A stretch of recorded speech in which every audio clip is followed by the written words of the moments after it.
Նոր է վերադարձել եւ չի հասել դեռևս վերադառնալ Արցախ։ Իսկ մեր մնացած բանախոսները Հայաստանում էին ընդդեմ ցեղասպանության հանցագործության 4-րդ գլոբալ ֆորումին մասնակցելու նպատակով։ Սակայն չեն կարողացել վերադառնալ Արցախ, քանի որ գիտենք, որ արդեն շուրջ 24 ժամ է փակել են Արցախն աշխարհին կապող միակ ճանապարհը։ Խոսքը փոխանցենք մեր բանախոսներին, որոնք կներկայացնեն մանրամասներ ստեղծված իրավիճակից, այնուհետև հարցերով կապություն։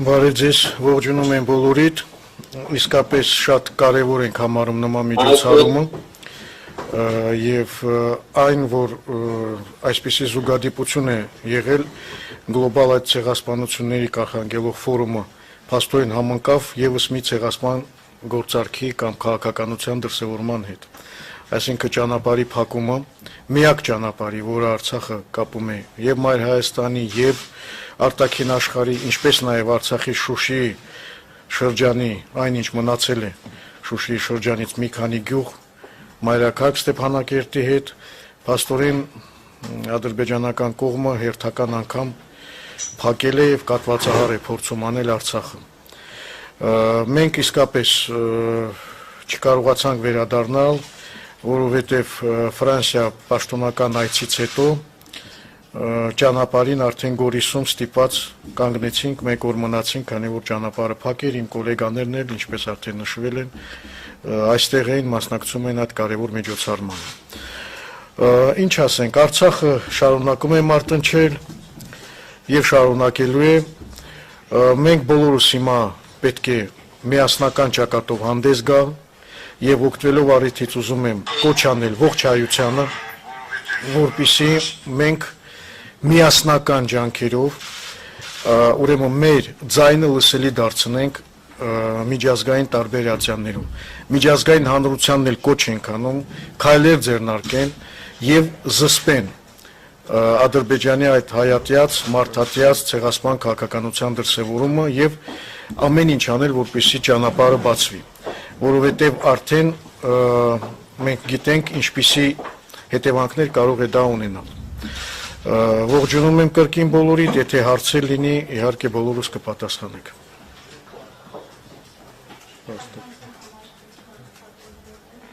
Հա, այ կներեք։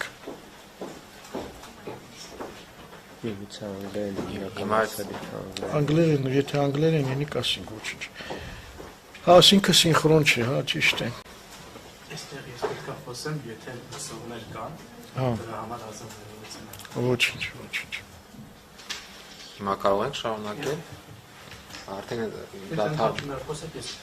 շատ լավ։ Ուրեմն ուզում եմ եւս մեկ անգամ եւ միջազգային դերակատարների, միջազգային իրավապաշտպան եւ միջկառավարական կազմակերպությունների ուշադրությունը հրավիրել շատ կարևոր հանգամանքի վրա, որ փաստացի այս պահի դրությամբ Արցախում 120,000 մարդ գտնվում է շրջափակման մեջ։ I want to draw the attention of the international community on the fact that about 120,000 people are now blocked in Artsakh. Այստեղ պետք է հատուկ ընդգծենք նաև այն հանգամանքը, որ Արցախը նաև օդային հաղորդակցություն չունի որևէ աշխարհի հետ, աշխարհի որևէ կետի հետ։ We have to highlight the fact that there is no air communication for Artsakh with any country of the world. Միջազգային իրավունքը հստակ ամրագրում է մարդու իրավունքների մասին, միջազգային իրավունքը ամրագրում է, որ որևէ վարքյան չպետք է խաթարվի կենսապահովման համար անհրաժեշտ պայմանները, իսկ մենք տեսնում ենք, որ արդեն 24 ժամ շարունակ խաթարված է Արցախում ապրող մարդու ամենատարրական իրավունքը։ The international humanitarian law says that no second should be vital conditions for life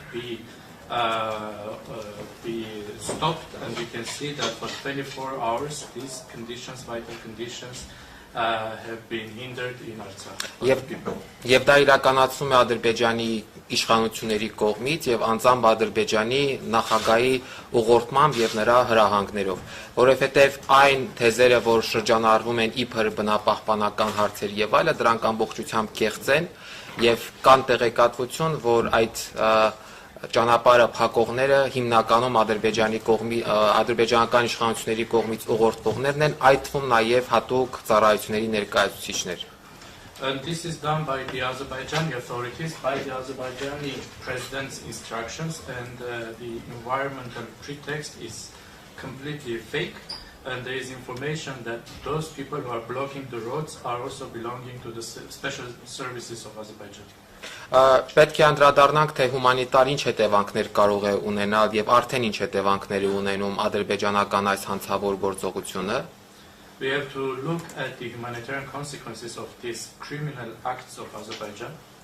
Նախ եւ առաջ այս պահի դրությամբ արդեն 24 եւ ավելի ժամ ավելի դադարեցված է սննդամթերքի, էներգակիրների, դեղորայքի եւ այլ անհրաժեշտ պարագաների մատակարարումը ամբողջ Արցախի տարածքում։ At this moment, for 24 hours already, no food, no energy, no medical supplies are possible to reach the entire territory of Artsakh.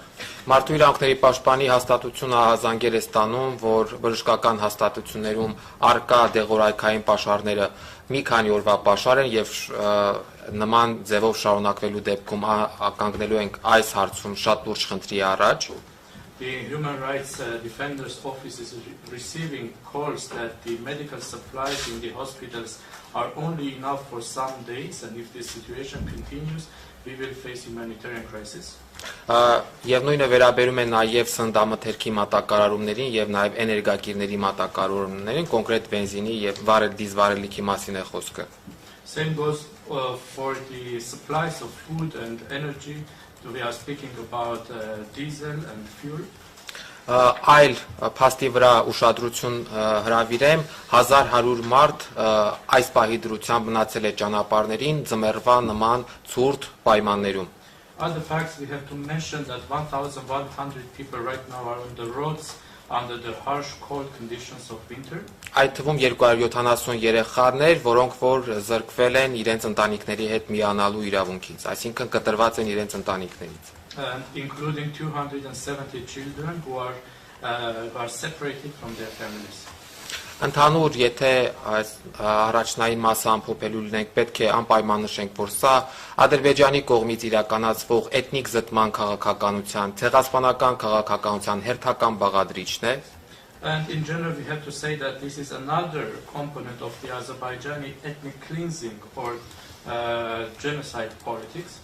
Այն իրականացվում է հետևողականորեն եւ համակարգված կերպով, դա հատուկեն դեպքեր չեն, այլ 2020 թվականի նոյեմբերի 9-ից հետո հաստատված հրադադարի դիտավորյալ խախտումներ եւ ձեռք բերված պայմանավորվածությունների դիտավորյալ խաթարումներ։ This is done systematically and including since the 9 November 2020 ceasefire. The ceasefire conditions are being intentionally violated. Այսքանը։ Հիմա կարող ենք հարցերին անցնել։ Now we can open the floor for questions.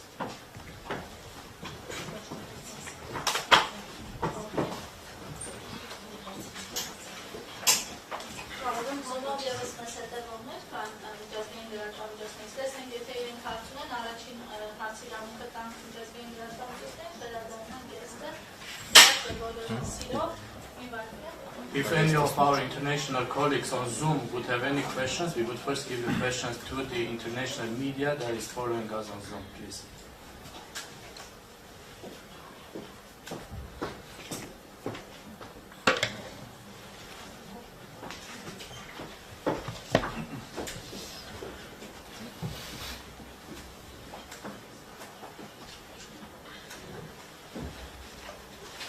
Hi sir, I am Siddhant from Beyond India. My question to the Foreign Minister sir is, how do you see India's role amidst the ongoing conflict you have? And there have been reports of India giving missiles to your country. The pact has been signed. If you can also talk about that development, the defense agreement with India. Երկու խոսքով թարգմանեմ, ինչքանով լսելի էր, ես ներկայացնում եմ Beyond India լրատվականը եւ հարցը վերաբերում է նրան, թե ինչպես կարող է Հնդկաստանի հետ համաձայնությունները ազդել իրավիճակի հանդեպ երկրի վրա։ Գիտեք, Հնդկաստանի հետ հարաբերությունները ճիշտ կլինի իհարկե ուղղվի Հայաստանի Հանրապետության արտաքին գործերի նախարարին, բայց ես կարծում եմ, որ նաև Հնդկաստանի հետ հարաբերությունների զարգացումը տարբեր ոլորտներում կարող է միայն դրական ազդեցություն ունենալ թե մեզ, թե Հնդկաստանի վրա։ When it comes to the relations with India, the question should be directed to the Ministry of Foreign Affairs of Armenia. But when it comes to relations with India, in general, developing relations in India, this can be, of course, important for us. Եվ մեկ փոքր մարդկային պատմություն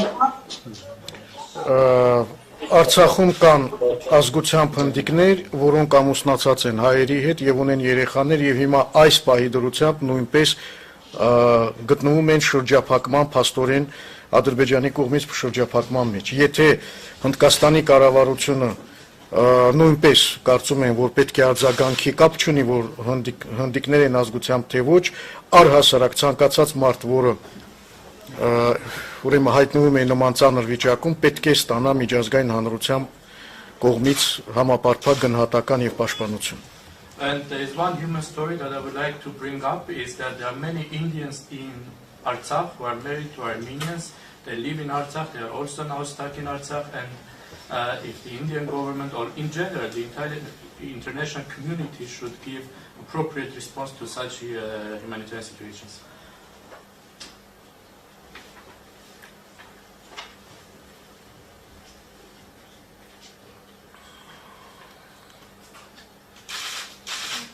Okay, it seems like I'm the next one to be up. My name is Rasmus Kahnbäck. I'm a Swedish journalist. Yes, so I was, is it fine that I'm asking the question now? Yeah, okay. So I want to ask you about the EU observation mission in Armenia, which is there until the 19th of December. And yesterday, Joseph Borrell, he said that it will not be extended. What kind of impact does can EU make at the situation right now? How can you? What kind of communications do you have with the EU at the moment? Ես ցանկանայի հարցնել Եվրամիության դիտորդական առաքելության մասին Հայաստանում, որը կտևի մինչև դեկտեմբերի 19-ը եւ երեք ասացին, որ դա չի երկարաձգվի։ Ես ուզում եի հարցնել, թե ինչպեսին կարող է լինել Եվրամիության ազդեցությունը իրավիճակի համար եւ ինչպես եք տեսնում Եվրամիության դերը։ Մենք ակնկալում ենք, որ Եվրամիությունը համապատասխան գնահատական կտա Ադրբեջանի քայլերին։ We expect that EU will give respective and appropriate assessment to the actions of Azerbaijan. Որովհետև տեղի է ունենում իսկապես մարդասիրական աղետ, ցեղասպան քաղաքականության դրսևորում։ What is happening is in fact a humanitarian catastrophe. It's an expression of Azerbaijan's genocidal policy. Եվ մենք արդեն իսկ ուղարկել ենք մի շարք պաշտոնական նամակներ Եվրոպայի տարբեր կառույցներին։ And we have already sent a number of official letters to different structures of Europe. Հույս ունենք, որ կոնկրետ ինչ-որ քայլեր կձեռնարկվեն եւ կլինեն հասցեական գնահատականներ եւ պատժամիջոցներ Ադրբեջանի նկատմամբ։ We hope that concrete steps will be taken and there will be addressed actions and sanctions against Azerbaijan. Գիտեք, անտարբերությունը ամենավտանգավոր երևույթներից մեկն է։ Because indifference is one of the most dangerous phenomena. Եթե թույլ տաք, ես էլ նույն հարցին պատասխանեմ, Եվրամիությունից ակնկալիքներից ես նաև որպես մարդու իրավունքների պաշտպան արձագանքեմ, որ Եվրոպական միությունը արժեքների եւ մարդու իրավունքների վրա հիմնված կառույց է եւ աշխարհում տարածում է մարդու իրավունքների պաշտպանություն, բայց ցավալիորեն տեսնում ենք, որ միջև այս պահը որևէ առարկայական շոշափելի արձագանքի չի արժանացրել Ադրբեջանի այս հանցավոր գործողությունը։ If I may, I would also like to reply to this question about EU's role as the human rights defender. I would like to say that although EU is based on values, on human rights values, until now, unfortunately, there is no tangible, specific response coming from EU on these criminal acts of Azerbaijan. Իհարկե աշխարհակահաղական շահերը կամ տնտեսական շահերը կարծես թե վերջին ժամանակահատվածում միշտ էլ ստվերի տակ են թողնում մարդու իրավունքների օրակարգը եւ առհասարակ աշխարհում մարդու իրավունքների պաշտպանությունը։ Of course, we see that geopolitical interests and economic interests are shadowing human rights values, human rights priorities. Բայց դա այդպես չպետք է լինի կոնկրետ Եվրոպական միության պարագայում, որովհետև մի կառույց կազմակերպություն, որ աշխարհի բոլոր կետերում տարածում է մարդու իրավունքների օրակարգ, առաջին հերթին ինքը իրենից պետք է սկսի եւ հստակ կանգնի այդ իրավունքների պաշտպանության դիրքերում։ But this shouldn't be the case for EU because it's a structure that is promoting human rights all over the world, but it should start with itself and it should start with itself when it comes to the human rights agenda. Եվ ես կարծում եմ, որ Եվրոպական միությունը պետք է պատժամիջոցներ կիրառի Ադրբեջանի նկատմամբ, այս պահի դրությամբ Արցախում 120,000 մարդու իրավունքները ամենախիստ ու կոպիտ կերպով ոտնահարելու համար։ And I believe that EU should impose sanctions on Azerbaijan for harshly violating the human rights of 120,000 people that are now in Artsakh right now.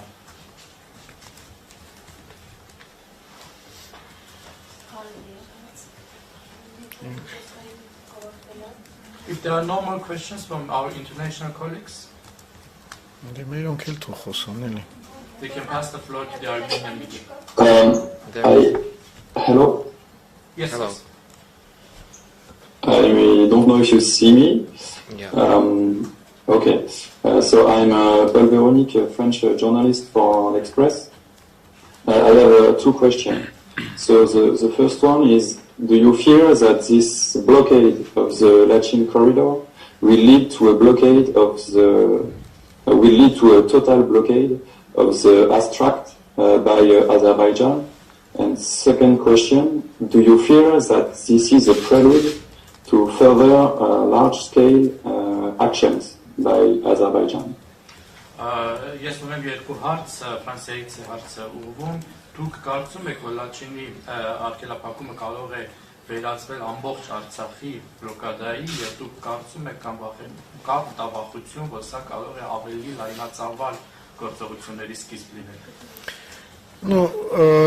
Արդեն իսկ ավելի քան 1 օր է Արցախը լրիվությամբ, այո, 29 ժամ լրիվ գտնվում է շրջափակման մեջ։ Արդեն իսկ սկսվել է այդ տոտալ շրջափակումը, սա փաստ է։ It's a fact that it is already a total blockade of Artsakh for 24 hours. 29 already. Փաստորեն դա սկսվել է։ So it has already started. Ինչ վերաբերում է կլինի դա նախաբան ավելի այսպես լայնածավալ գործողությունների համար, As for whether or not this will be a pretext for larger scale activities, ապա ինչ որ կերպ դա կախված է նաև միջազգային հանրության, ուրեմն համապատասխան արձագանքից։ in some ways it also depends on the reaction, on the response of the international community. Եթե չլինի արձագանք, եթե անտարբերություն լինի, ընդհանրապես որևէ շահագրգռվածություն չլինի, կարիք ցանկ չլինի Արցախի ժողովրդի նկատմամբ, If there is no response, if there is indifference, if there is no support for the people of Artsakh, իհարկե սա կարող է բերել նորանոր զարգացումների, եթե հիմա չէ, մի քիչ ավելի ուշ կամ հաջորդ անգամ։ Indeed, this may cause new development. If not now, then maybe later, maybe next time. Չէ որ կա մի այսպիսի շատ լավ ասացվածք, որը հավերժական է, անպատժելիությունը խթանում է ագրեսիան։ And there is a saying that says impunity promotes aggression.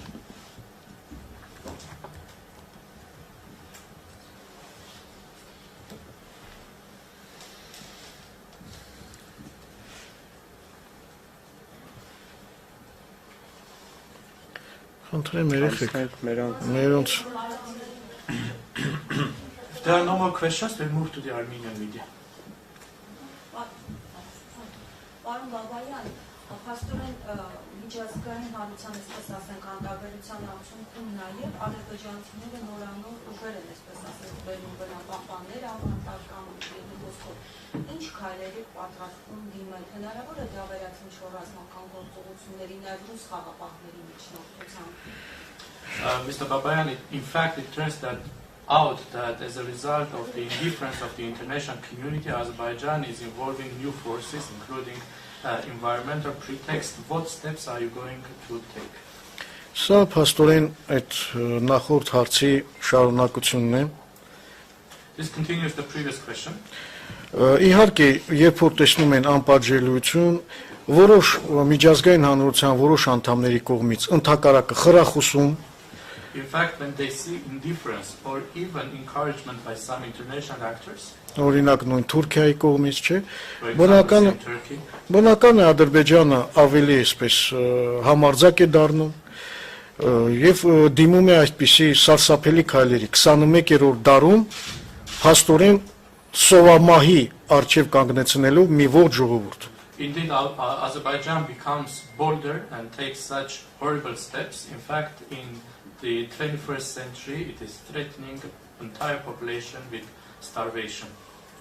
Հետևաբար կախված է ինչ որտեղ նաև միջազգային հանրության համապատասխան այսպես արձագանքից եւ եթե լինի շատ կոշտ արձագանք աշխարհով մեկ կարծում եմ դա իր ազդեցությունը կունենա չեմ ասում որ 100% միայն դա կազդի բայց կունենա որոշակի ազդեցություն So it also depends on the reaction of the international community. If there's strong reaction, then maybe not 100%, but there will still be its influence, its results.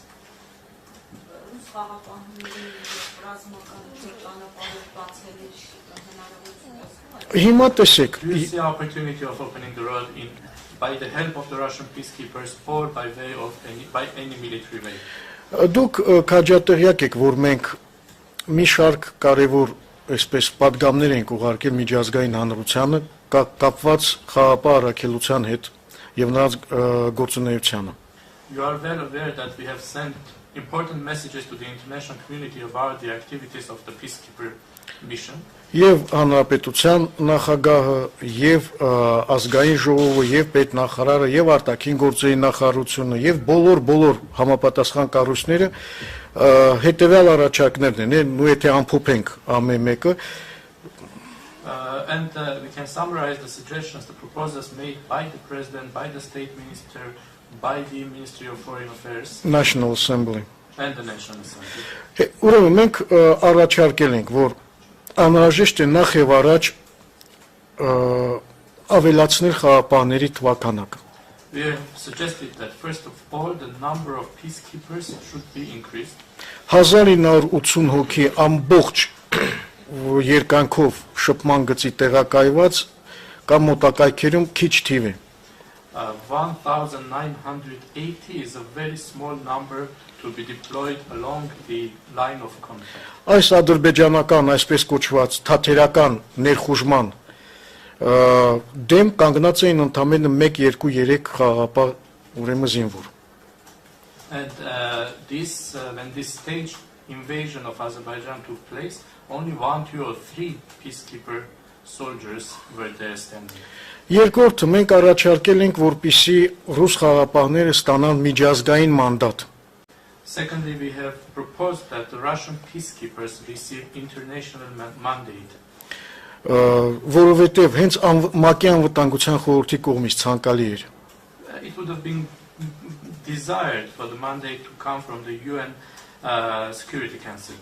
Դա կտար լեգիտիմություն միջազգային եւ հնարավորություն կտար կանխել նման պրովոկացիաները This would have given it international legitimacy and would have allowed to prevent such provocations.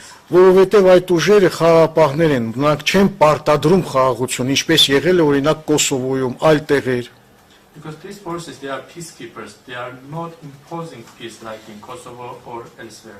Ստանալով միջազգային մանդատ արդեն որոշ նոր այսպես նոր որակ կհաղորդվեր այդ ուրեմն առաքելությանը եւ միգուցե ավելի կայուն կլիներ իրավիճակը And an international mandate could have increased or given new quality to this mission and the situation could have been more stable. Փաստորեն ինչ տեղի ունեցավ 2020 թվականի նոյեմբերի 9-ի միջազգային պայմանավորվածության կոպտագույն խախտում So what we see is a violation of an international agreement from 9 November 2020.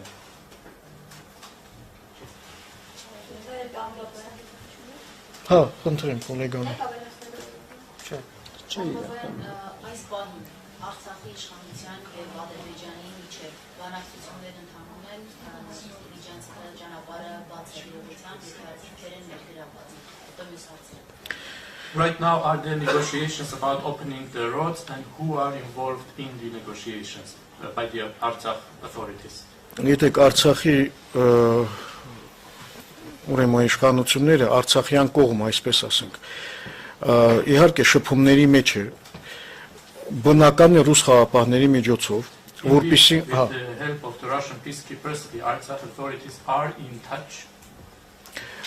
Այլ տարբերակ չկա։ Եվ բնական է բոլոր համապատասխան կառույցները այնտեղ են եւ ներկայացուցիչները անուններ չտանք, որոնք զբաղվում են բոլորը երկրի ղեկավարից սկսած միջև համապատասխան տարբեր կառույցների ներկայացուցիչներ զբաղվում են հարցի հանգուցալուծմամբ, ամեն մեկը իր ճակատում։ Միջնորդությամբ ուղղակի ընդհանրապես բանակցություններ հասկացությունը մի քիչ ճիշտ չի օգտագործել։ Արցախի եւ Ադրբեջանի միջև չկան բանակցություններ, կան շփումներ։ It's not correct to use the word negotiations. It's with mediation. It's we have contacts between the Artsakh and Azerbaijani authorities without giving names. Starting from the president, everyone is, all the stakeholders are in touch. Որովհետև տեսեք, ասենք, այս սա չենք վերցնում, այս կոնկրետ դեպքը չենք վերցնում, ասենք ինչ որ միտեղ մի մարդ է մոլորվել եւ հայտնվել իրենց օկուպացված տարածքում։ Not only this case, let's say that somewhere a person is getting lost and somehow appears in their occupied territories. Ինչ պետք է մենք անենք, բնական է պետք է շփում հաստատենք ադրբեջանական կողմից խաղաղապահների միջոցով եւ այդ մարդուն դուրս բերենք, չէ՞։ We should naturally be in contact with the Azerbaijani side with the help of the peacekeepers and try to bring this person out. Կամ միտեղ կտրել են ինչ որ մի էլեկտրալար, կամ չգիտեմ, այլ ինչ որ դեպք է եղել։ Or if somewhere the electricity lines are damaged or some other case, event, incident happens, we are in contact.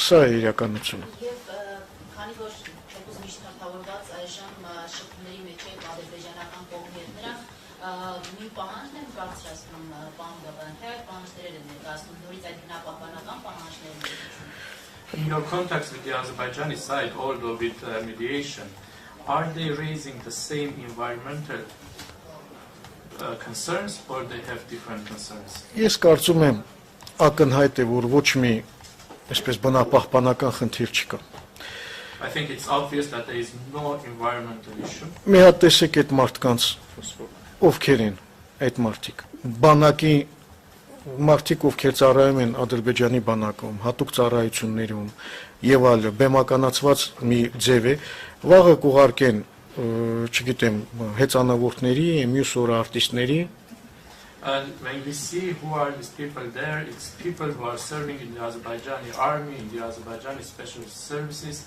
This is a staged action. Tomorrow they may send other activists on bicycles or. Հիմա, եթե իրենք ունեն ինչ-որ խնդիրներ բնապահպանական, այդպես են վարվում։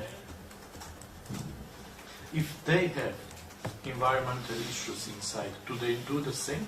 Մենք էլ ունենք բնապահպանական շատ խնդիրներ, հարցեր իրենց։ We also have many issues, many questions to them when it comes to the environment.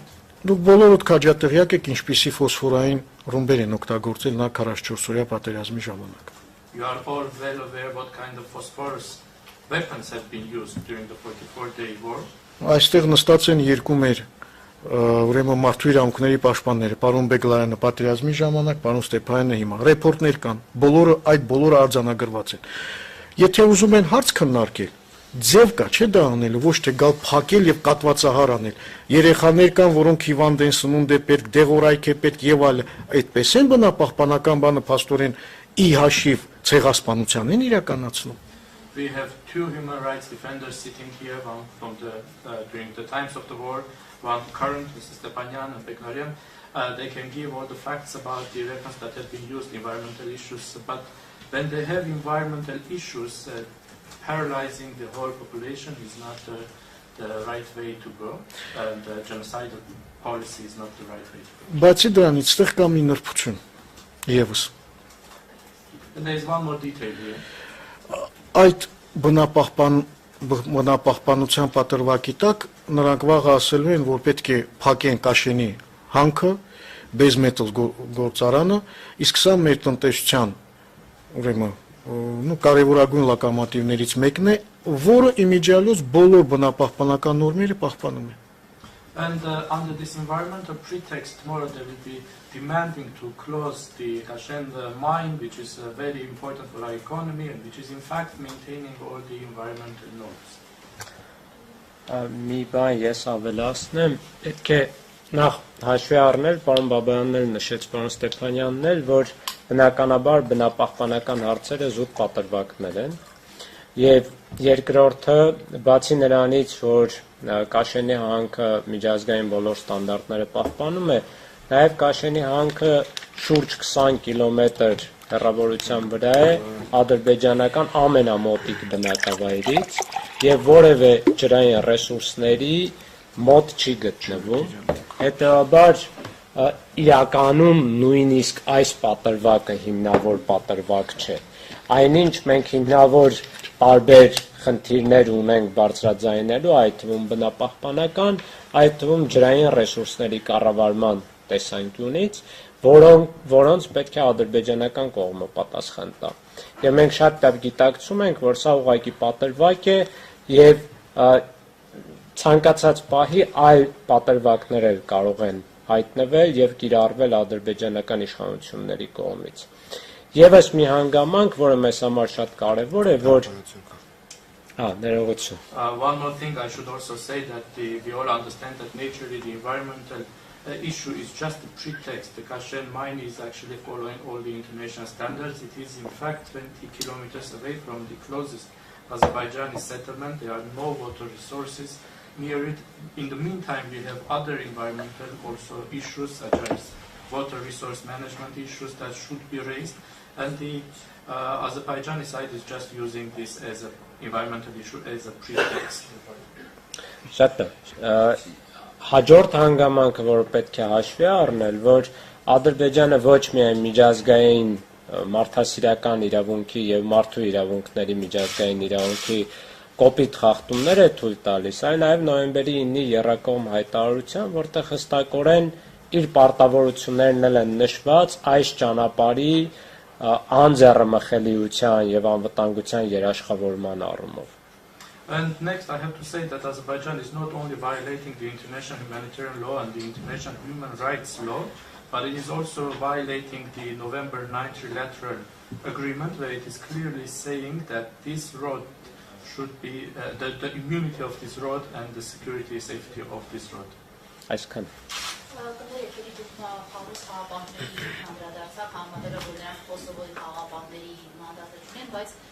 Այս իրավիճակում նրանք ունեն մանդատ ճանապարհը բացելու բան բավարար այս հարցը կուզենայի հստակ արձագանքի։ Mr. Babayan, it was mentioned that the Russian peacekeepers do not have the same mandate as the Kosovo, for example, peacekeepers, but in this case, do the Russian peacekeepers have the mandate to open the road?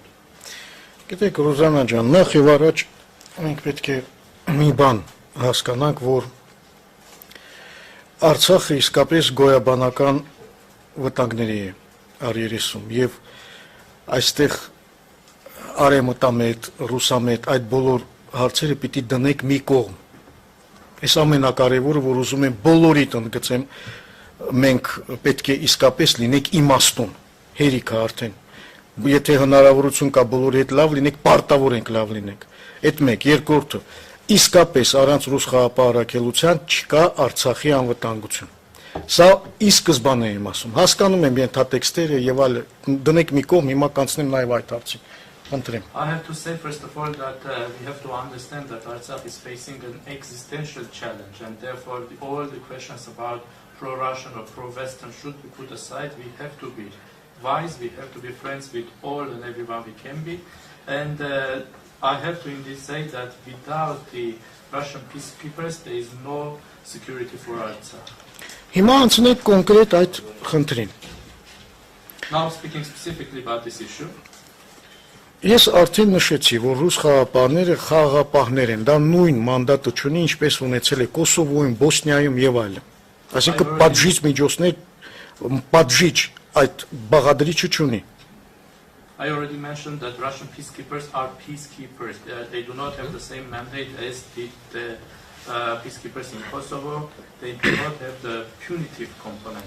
Հիմա կանգնած է 2-3 խաղապահ, որոնց արկայությունը այնտեղ արդեն իսկ կայունության մի գրավական է։ There are 2 or 3 peacekeepers standing there, and their presence there is already some guarantee of stability.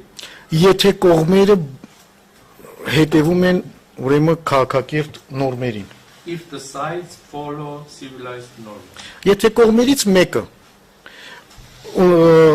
ահաբեկչությունը եւ ատելությունը իր պետական քաղաքականության հիմքում է,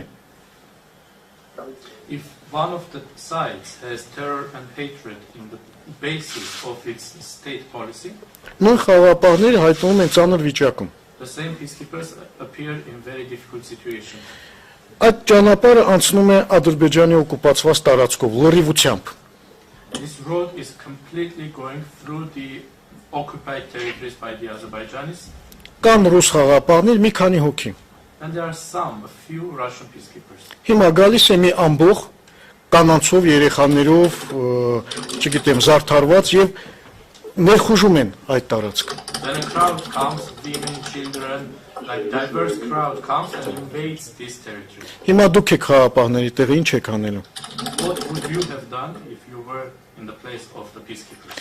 Դրա համար ենք մենք ասում, մանդատը պետք է երկարաձգվի, քանակը շատանա եւ ստանան միջազգային հանրության կողմից համապատասխան լիազորություններ։ That is why we are saying that the mandate should be extended. They have to receive an international mandate.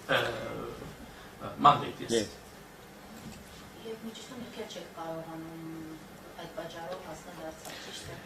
I should clarify, you also are unable to reach Artsakh for the same reason. Ուրեմն ես գիտեք, որ իրենց ցուցակներում են որպես միջազգային ահաբեկիչ։ You know that I'm in their lists as an international terrorist. Չնայած ինչ ահաբեկչություն եմ արել, սա մի կողմ դնենք։ Although I have Համար երկրորդն եմ I could have. նախագահից հետո։ Հիմա, եթե ես հայտնվեմ այնտեղ, ինչ է լինելու։ Now if I appear there, what will happen to me? Իմ մասին չի խոսքը։ Վաղը այնտեղից մի հատ երեխա վերցրին, գողացան հասարակ մի մարդու, հասարակ քաղաքացու, ինչպես որ անում էին տասնյակ կամ հարյուրավոր անգամ։ And not only myself, what will happen if tomorrow they kidnap, they steal a child, a normal citizen from there? Քանի հատ մենք ունենք ռազմագերի, որոնք չեն վերադարձվել։ We have so many prisoners of war who have not returned. Իսկ քանի պատանդ ունենք, որոնց թիվը անգամ չգիտենք եւ Ադրբեջանը ընդհանրապես այդ կատեգորիայի մասին չի խոսում եւ ասում է չունենք պատանդ, բայց մենք գիտենք, որ կան որոշ տվյալներ, որը կարող է հիմք լինի, որ ունենք նաեւ պատանդներ, չգիտենք ողջ են, ողջ չեն։ We have so many hostages, we don't know their number. Azerbaijan is not even speaking about this category. They say there is no hostages, but we know that we have information that there can be hostages, and we do not even know whether or not they are alive or not. Գիտեք, դրա համար միջազգային հանրությունը պետք է ավելի խիստ վերաբերվի նման խնդիրներին։ Therefore, the international community should be more strict on such issues. Ան բաբայան, այսինքն ձեր խոսքից ստացվում է, որ ռուս խաղաղապահները, ովքեր ադրբեջանական կողմը դիմում է այսպիսի գործողությունների, մանդատ չունեն ուժի գործադրման հարցերը կարգավորելու եւ օրինակ հիմա հենց մի ուժի գործադրման պետության ցկացել։ So, if I understand right, you are saying that the Russian peacekeepers there do not have the mandate to exercise force to open the road. Ուժի կիրառման լիազորություններ չունեն։ They do not have authorization for.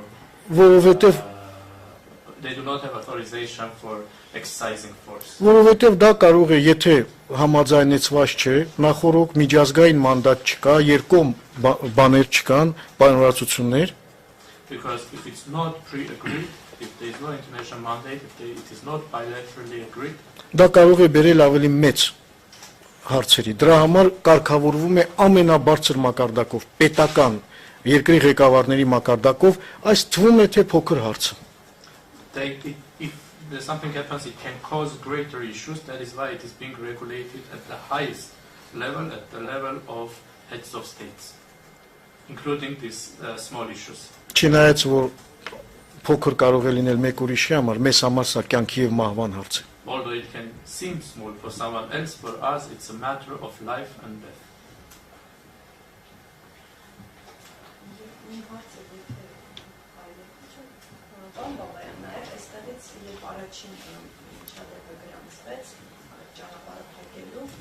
Օրինակ Հայաստանից հայտարարվում է, որ Հայաստանի իշխանության ներկայացուցիչներից հայտարարվում է, որ անարգել անխոչնդոտ մուտքը ադրբեջանցիների Արցախի տարածք փոխհամաձայնեցված գործողություններ եղել։ Դուք տեղյակ եք եղել օրինակ Արցախի իշխանությունը տեղյակ է եղել ինչ կերպով իրենք մտել օրինակ Իվանյան համայնքում խաբերչին պետքերը որակները ինչպես են իրենք մտել եւ ինչ փոխհամաձայնության մասին է խոսքը, ինչ ինֆորմացիա ունեք։ When this incident happened from the Armenian side, there was information that this happened in a mutually agreed way. And when they entered Ivanyan community, do you have any information how it happened and what kind of mutually agreed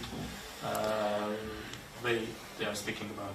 Դուք գիտեք, որ առաջի այդ միջադեպը որ եղավ, նույնպիսի փաստորեն ահաբեկչական գործողություն էր Ադրբեջանի կողմից։ You know that the first such incident was also a terror act by the Azerbaijanis. Եվ որպիսի իրավիճակը հանգուցալուծվի, եկել են որոշ պայմանավորվածությունների, որ տեղում տեսեք, որ ամեն ինչ նորմալ է։ Դրա համար ուրիշ ոչ մի այլ խնդիր չկա, բայց չէ որ կարելի է դա անել առանց նման ահաբեկչության։ And to settle the matter, it was agreed that they can come on the spot, see that there is no issues, but this could have been done without terrorism. Եթե ուզում են հարց ունեն, խնդրեմ, մենք էլ ունենք հարցեր։ Դրա համար կա քաղաքակիրթ ձև։ Մենք երբեք չենք խուսափել որևէ երկխոսությունից, բանակցությունից։ Իհարկե դա չի նշանակում, որ մենք ենթակա ենք Ադրբեջանի կամ խոսելու ենք այդ ենթակայության մասին, չէ, ընթացիկ հարցեր կա, որը անհնարին է պարզապես խուսափել քննարկումներից։ And if there are questions, we also have questions. They can be discussed in civilized ways. We never rejected dialogue, negotiations. There are current issues that can be discussed, but this doesn't mean that we are subjects of Azerbaijan or should speak as subjects of Azerbaijan. No, we should speak as equal subjects. Yes. Equal actors, equal entities. Այո։ Պարոն Բաբայան, իսկ չեք կարծում, որ Ադրբեջանը շրջափակման մեջ պահելով Արցախը փորձում է զիջումներ կողմել Հայաստանից։ Mr. Babayan, don't you think by blockading Artsakh, Azerbaijan might be trying to get consensus from compromises from Armenia? Գիտեք ոնց է, չի բացառվում, բայց այս նման ձևը փաստորեն միջազգային իրավունքի կոպտագույն խախտում է։ It can't be excluded, but such a way is a gross violation of international law. Նախ եւ առաջ հայ-ադրբեջանական հարաբերությունների կարգավորումը չնայած ինչ որ կապված է, փոխկապակցված է Ադրբեջանա-Ղարաբաղյան հակամարտության կարգավորումից, բայց հայելային չէ, էլի դա սրանք երկու այլ հարթությունում են գտնվում։ First of all, Armenia-Azerbaijan relations or regulation of these relations is not mirror with the Artsakh issue. This is completely different platforms. Հետևաբար այսպիսի ճնշումներով կորզել ինչ որ այլ բաներ, դա ինքնին միջազգային իրավունքի խախտում է։ Therefore, to get something by such pressures is already violation of the international law. Եվ երկրորդը այսպիսի գործողությունները միջազգային մարդասիրական իրավունքի գարշելի խախտումներ են։ Secondly, such actions are horrible violations of the international humanitarian law.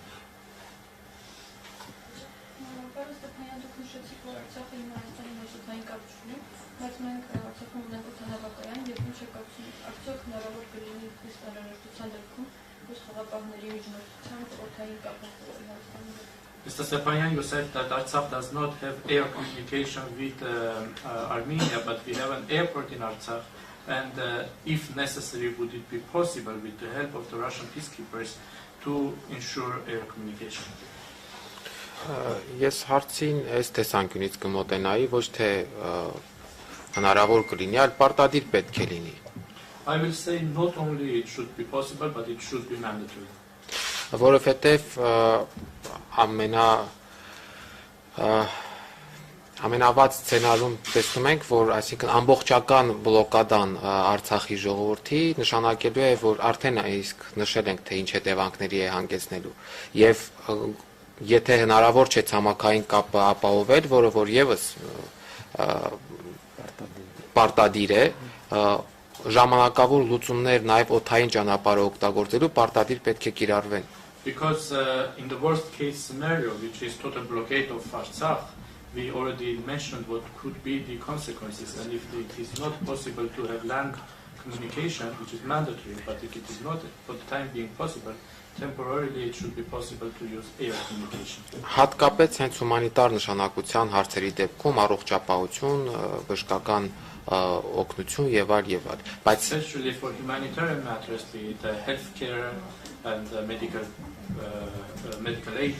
Բայց պետք է նշենք, որ Ադրբեջանը նաև այս հարցի վերաբերյալ է խոչընդոտներ հարուցում, սպառնալով, որ կվերացնի Ստեփանակերտից թռչող ցանկացած օբյեկտ։ But Azerbaijan is also creating obstacles for this as well, threatening that any object flying out of Stepanakert will be destroyed. Այսինքն տեսնում ենք, որ բոլոր այն ճանապարհները, որոնք որ կարող են եւ պետք է Արցախը կապեն արտաքին աշխարհի հետ, ոչ միայն Հայաստանի Հանրապետության, այլ առհասարակ աշխարհի հետ, Ադրբեջանը ուղղակի խաթարում է, այսինքն ստեղծում է ամբողջական իզոլացիա։ So we see that all the roads that could provide any communication for Artsakh, not only with Armenia but also with the whole world, Azerbaijan is creating obstacles for them. Եվ իհարկե վերադառնալով ձեր հարցին պիտի ասենք, որ եթե նման իրավիճակներ լինեն, որ խիստ անհրաժեշտություն կա, առհասարակ անհրաժեշտություն կա, պարտադիր կերպով պետք է նաև Արցախի իշխանությունների միջամտությամբ այդ հարցը լուծում ստանա։ So coming back to your question, if there is such a situation for such a need to happen, with the intervention of the Artsakh authorities, this matter should be settled.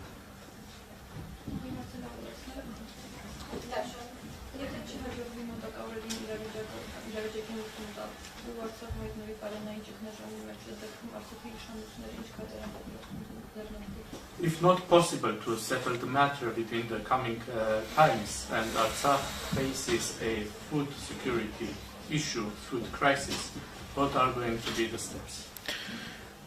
Կտեսնենք իհարկե սա կլինի ֆորս մաժորային իրավիճակ,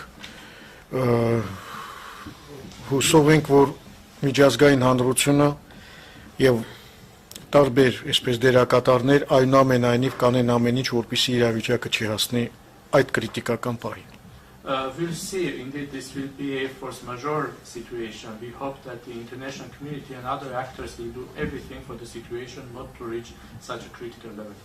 Մենք որոշակի սցենարներ ունենք մշակած, որ դեպքում ինչ կարող ենք անել, իհարկե որքան իրավիճակը ծայրահեղ ճգնաժամային լինի, այնքան այդ իրավիճակին համապատասխան գործողություններ ենք նախատեսում եւ մեր կողմից եւ բնականաբար ռուս խաղաղապահների հետ համագործակցությամբ հաղորդակցության արդյունքում եւ նաեւ հաշվի առնելով միջազգային հանրության պարտավորությունները աջակցելու եւ հնարավոր ներուժը եւ իհարկե նաեւ Հայաստանի Հանրապետության կողմից էլ լրացուցիչ աջակցություն։ Այս տեսանկյունից իրավիճակից բխող են լինելու մեր գործողությունները։ We already have some scenarios developed, and depending on how critical the situation will be, respectively and accordingly, the response will be also with our involvement, with the involvement of the Russian peacekeepers, with the involvement and with the international community's obligations and potential, as well as by the support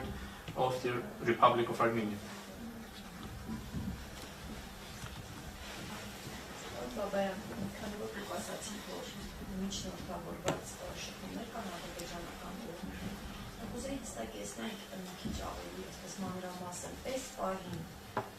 Ինչ են իրենք առաջարկում, ինչ են ցույց տալիս նշությունները, հնարավոր է արդյունքի հասնել եւ ինչ են կոնկրետ առաջարկում, այդ հանքերը չշահագործել, թե ինչ պայմաններ են դնում, կա օրինակ պայման միջանցքը բացել, ինչ որ պայմաններ ներկայացնում են։ Գիտեք, մենք Mr. Babayan, you mentioned that there is contacts with the Azerbaijani side with the help of mediators, and right now what is concretely being discussed? What do they concretely want? Are there any conditions? Is there a condition for opening a corridor? What do they want? Մենք այստեղ պետք է շատ հստակ պատկերացնենք դերակատարներին։ Here we should be very clear about the actors. Այդ ամբողջը, որը փակել է ճանապարհը, The crowd that has blocked the road. նա միայն գործիք է։ It is only a tool. Նրա հետ ինչ պետք է մենք քննարկենք։ So what are we going to discuss with them? Դրա համար պետք է քննարկվեն եւ այդ գործընթացը ընթանում է, դուք տեսել եք, որ Ռուսաստանի նախագահն է հերախոսազրույց ունեցել Ադրբեջանի նախագահի հետ, որ ընթանում են այլ հողվակներով, այսպես լուրջ աշխատանք, չի երևացող աշխատանք։ Therefore, a process is going in different channels. Work is being done. Some work is not being visible. You are already aware that the Russian president has had a telephone conversation with the Azerbaijani president. Իսկ այդ մարդիկ, ովքեր այնտեղ կանգնած են, հրաման են կատարում։ And the people who are standing on those roads, they are just following orders. Պարոն Բաբյան, խոսքը այսինքն որ ասացիք շփումների մեջ եք ադրբեջանական կողմի հետ, նկատի ունեիք իրենց, թե նկատի ունեիք ադրբեջանական իշխանությունների հետ։ Բնական է համապատասխան, այսպես ներկայացուցիչների հետ։ Նաև իրենց հետ ինչ որ կերպ, այսպես խաղաղապահները տեսնում են, գոնե ուզում են կարգավորեն, սրանք անընդհատ ուզում են ել ավելի առաջ գնան, բան, սա արդեն տեխնիկական խնդիրներ է, բայց այդ մարդիկ իրենք օբյեկտներ են, իրենք սուբյեկտ չեն։ Ոչ մի բան, գորգորում են, սա մեր հողն է։ Նու հաշվի առնելով, որ միջև հիմա այնտեղ են այդ գործիքները, բարձ է, որ դերևս որևէ բան չկա։ Understanding that these people are still there, we can understand that there is not yet any tangible results, but we are in touch with everybody.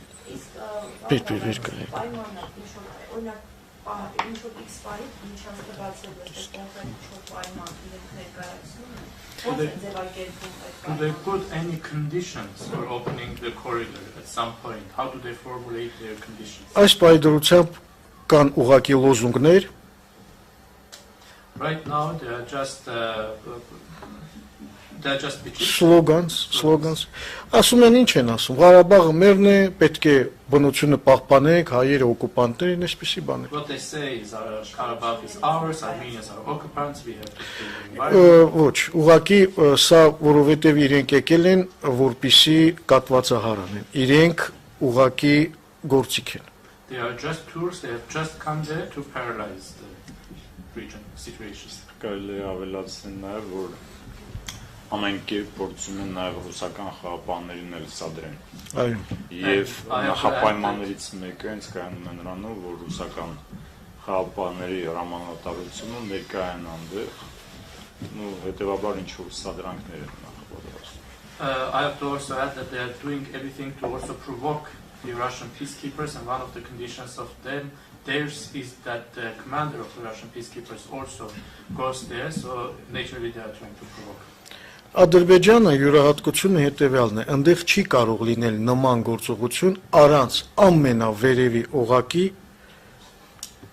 ուրեմն համապատասխան որոշման։ Azerbaijan is specific because there cannot be such actions without the decision of the highest level.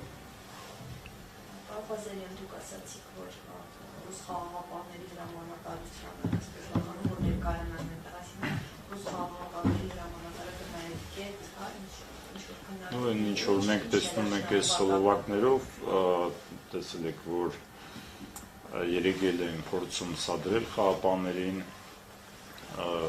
եւ հենց իրենց այդ կարևոր նպատակներից մեկը կայանում է հենց դրանում։ You mentioned that they want the Russian peacekeepers commander to go there. Why? What do they want? You have seen that they are trying to provoke the peacekeepers. This is one of their main objectives. Փորձում են հեղինակազրկել նաև այդ խաղապահ առաքելությունը։ And they are also trying to put under question the reputation of the peacekeeping mission.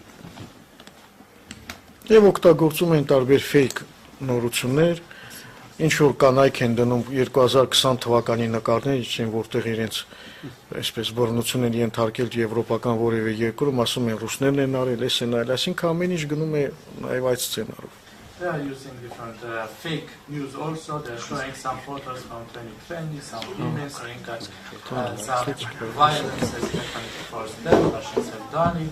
So they are using different scenarios.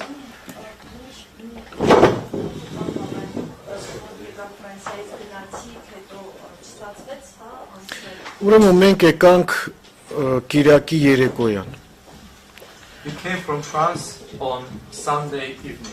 Մեկ օր մնացինք այստեղ, առավոտյան ճանապարհվեցինք Ստեփանակերտ։ We stayed here one day. In the morning we traveled to Եվ արդեն ճանապարհին իմացանք, որ փակված է ճանապարհը։ And on the road we found out that the roads are blocked. Բնական է, կապի մեջ էինք համապատասխան կառույցների հետ, եկանք եւ Գորիսում ստիպված մնացինք։ We were in touch with respective structures, and when we arrived in Goris, we had to stay in Goris. Այն հույսով, որ կարող է բացվել եւ մենք նույնիսկ կես գիշերին անցնենք գնանք, բայց չբացվեց դրա համար։ With the hope that the road would be opened, and even at midnight we would be able to cross, but it was not opened.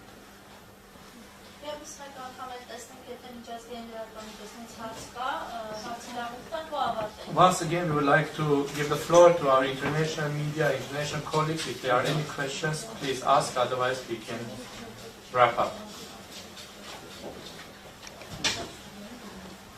Yes, I had actually one more question. I missed a little bit before because of technical issues, but we were talking about humanitarian need, how you can maybe move it with airplanes and so on. But if there's an escalation and there would be a war, how is there a plan for evacuation of civilians from Artsakh?